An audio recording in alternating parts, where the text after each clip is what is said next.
오늘 우리에게 허락하신 말씀의 제목은 회복을 넘어 부흥으로 라는 제목으로 은혜를 나눕니다. 미국의 교회 성장 컨설턴트인 조지 바너라는 사람이 솥 안의 개구리라는 비유에 대해서 다음과 같이 이야기를 합니다. 물이 끓는 솥 안에 개구리를 넣으면 즉각 반응으로 살려고 튀어나옵니다. 그러나 미지근한 물이 가득 찬 솥에 개구리를 넣고 서서히 물의 온도를 높이면 개구리는 환경이 변하고 있는 것을 인식하지 못합니다. 그렇게 물의 온도가 섭씨 100도가 될 때까지 그 자리에 있다가 개구리는 결국 죽게 됩니다. 개구리가 죽는 이유는 이만하면 되었다라는 생각에 변화를 시도하지 못한 것입니다. 바다에 살고 있는 보리새우. 보리새우는 허물을 많이 벗어야 살 수 있다고 합니다. 어릴 때는 허물이 부드러워서 자주 허물을 벗을 수 있습니다. 그러나 세월이 지나면서 허물이 딱딱해져 벗는 기간이 길어집니다. 그러다 이 허물이 딱딱해져 더 이상 허물을 벗지 못하면 자신의 허물에 갇혀 보리새우는 죽게 되어집니다. 교회와 성도는 솥 안의 개구리나 보리새우가 되어서는 결코 안 될 것입니다. 1517년 10월 31일 마틴 루터가 비텐베르크 대학교의 교회 정문에 95개조 반박문을 붙이면서 종교개혁을 일으켰습니다. 본래 가죽은 그대로 사용하면 뻣뻣하고 변질과 변형이 되어 못 쓰는 성질을 가지고 있습니다. 그래서 개혁이란 한문의 뜻으로 그대로 본다면 가죽을 고친다라는 뜻입니다. 따라서 가죽을 잘 사용하려면 이 가죽에 약품 처리를 하여 그 성질을 고쳐야 됩니다.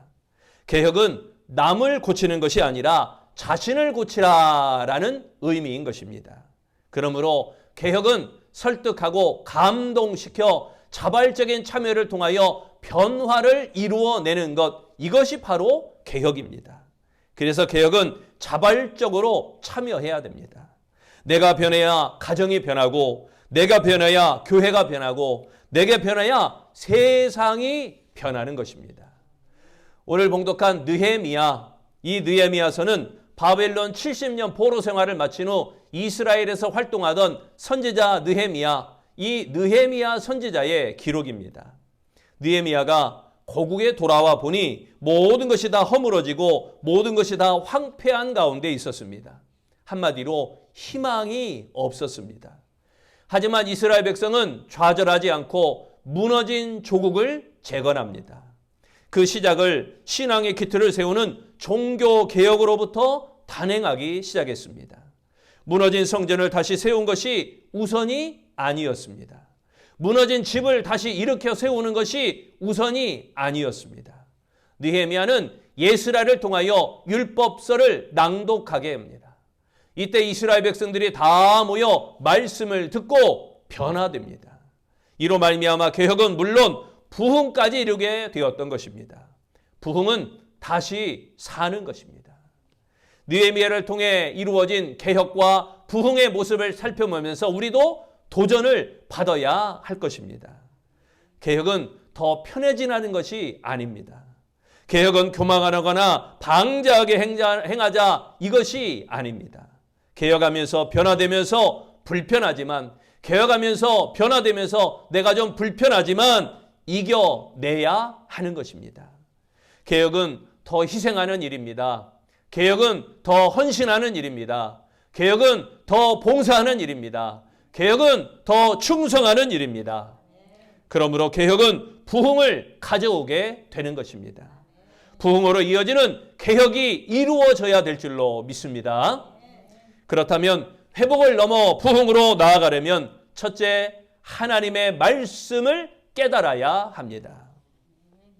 세계적인 기독교 평신도 운동단체 YMCA, Young Men's Christian Association이라고 하는 YMCA는 1844년 영국 런던의 히치콕 로저스 상점의 점원이던 조지 윌리엄스에 의해서 창설되었습니다. 윌리엄스가 성경을 읽다가 큰 감동을 받게 됩니다. 고린도전서 15장 2절 말씀입니다. 우리도 감동의 말씀으로 다 같이 읽습니다. 너희가 만일 나의 전한 그 말을 굳게 지키고 헛되이 믿지 아니하면 이로 말미암아 구원을 얻으리라. 아멘. 윌리엄스는 나 같은 사람도 주님의 말씀을 굳게 지키고 산다면 귀하게 쓰임받을 수 있으리라. 이런 확신을 갖게 됩니다. 그래서 주말마다 12명의 친구와 함께 모여서 성경 공부하고 기도하는 모임을 하게 되었던 것입니다. 산업혁명 직후에 혼란한 사회에서 정신적으로 영적으로 그 상태를 개선하고자 모인 이들의 모임이 바로 YMCA의 모태가 되어진 것입니다. 변화와 부흥이 주어지려면 먼저 하나님의 말씀을 깨닫는 일부터 시작되어야 한다는 것입니다. 느헤미야 8장 8절에 말씀합니다. 하나님의 율법책을 낭독하고 그 뜻을 해석하여 백성에게 그 낭독하는 것을 다 깨닫게 하니 백성이 율법의 말씀을 듣고 다 우는지라. 그래서 총독 느헤미야와 학자 예스라 제사장과 백성을 가르치는 레위의 사람들은 오늘은 이 너희 하나님 여호와의 성일이니 슬퍼하지 말며 울지 말라라고 이렇게 말합니다. 이처럼 말씀이 깨달아지는 것이 개혁이며 말씀이 깨달아지는 것이 부흥의 시작이 되어지는 것입니다. 말씀을 깨닫지 못하는 것은 영적 장애물에 방해를 받는 상태입니다. 어떤 사람이 이비인후과에 가서 진찰을 받았습니다. 진찰하던 의사가 말합니다. 귀 안에 귀지가 많네요.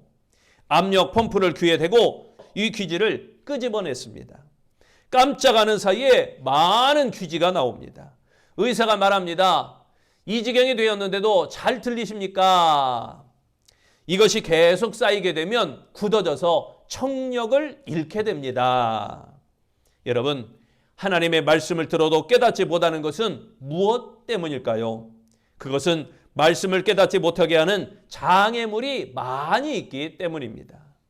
말씀에 대한 무관심, 말씀에 대한 영적 게으름이 커다란 장애물이 될 수 있는 것입니다. 그러므로 말씀을 들을 때마다 성령님의 도우심을 구하여야 합니다. 그러므로 이제부터 예배 전에 조금 일찍 나오셔서 우리 예배가 11시에 시작하면 그래도 10분 전에 예배 나온다. 우리 교회 예배는 10시 50분에 시작한다. 이렇게 생각하셔서 좀 일찍 나오셔서 하나님의 말씀을 잘 듣고 깨달을 수 있도록 귀를 열어주소서. 기도하시기를 바랍니다. 성령님 의지하시기를 바랍니다. 하나님의 말씀을 깨달을 때부터 변화되어 동시에 부흥으로 나아가는 삶이 시작되어지는 줄로 믿습니다. 두 번째, 회복을 넘어 부흥으로 나아가려면 하나님의 힘을 의지해야 합니다. 영국의 한 젊은 변호사가 있었습니다. 그는 남보다 출세하리라 결심을 합니다. 마침내 인정받은 변호사가 되어 국회의사당 앞에 사무실을 내게 됩니다. 주어진 일에 최선을 다하고자 오랜 시간 연구했습니다. 그러나 일에 대한 부담이 가중되어 스트레스를 받게 됩니다. 명성은 자꾸 높아지지만 스트레스를 이기지 못해 쓰러져 병원에 입원하게 됩니다. 병원 생활을 하면서 꼭 낙오자가 된 것 같아 그만 우울증에 빠지고 맙니다. 이러다 폐인이 되는 건 아닐까? 나는 기회를 다 놓쳐버렸어. 결국 정신착란까지 일어나 자살을 기도합니다. 이처럼 절망적인 삶에 빠지자 친구들이 그에게 복음을 전했습니다. 그는 그때부터 성경을 읽고 기도하기 시작합니다. 그리고 하나님의 사랑을 깨닫게 됩니다. 자살까지 시도했던 절망적 상황에서 다시 용기와 희망을 가지고 출발하게 됩니다. 하나님, 앞으로 어떻게 살면 좋겠습니까? 기도하며 자신의 삶을 하나님께 다 맡겼습니다. 그리고 그동안 갈등을 느꼈던 그 고백을 시로 적어 표현하고 그것을 노래로 주님 앞에 영광을 돌렸습니다. 그는 바로 영국 문화사에 존경받는 고전문학가 윌리엄 쿠퍼라고 하는 사람입니다. 그 시에 곡을 붙인 것이 바로 찬송가 190장입니다. 190장. 샘물과 같은 보혈은 주님의 피로다. 보혈의 죄를 씻으면 정하게 되겠네. 정하게 되겠네. 정하게 되겠네. 보혈의 죄를 씻으면 정하게 되겠네. 4절이요. 날 정케 하신 피보리 그 사랑 한없네. 살 동안 받는 사랑을 늘 찬송하겠네. 늘 찬송하겠네. 늘 찬송하겠네. 살 동안 받는 사랑을 늘 찬송하겠네. 비록 변호사로서는 성공하지 못했지만 아름다운 신앙 성공자가 되어진 것입니다. 윌리엄 쿠퍼, 그는 하나님을 의지한 후 문학가이자 시인이 되어 당대에 존경받는 인물이 되었습니다. 혼자 무엇을 성취하려고, 혼자 성공하기 위해서, 혼자 출세하기 위해서 나아가다가는 쓰러지기 마련입니다. 여러분, 혼자가 아닙니다. 언제나 하나님과 함께 하십시오. 하나님께 맡기십시오. 하나님의 힘을 의지하십시오. 그리고 이전보다 더 크고 복되게 하실 것을 믿으시기를 바랍니다.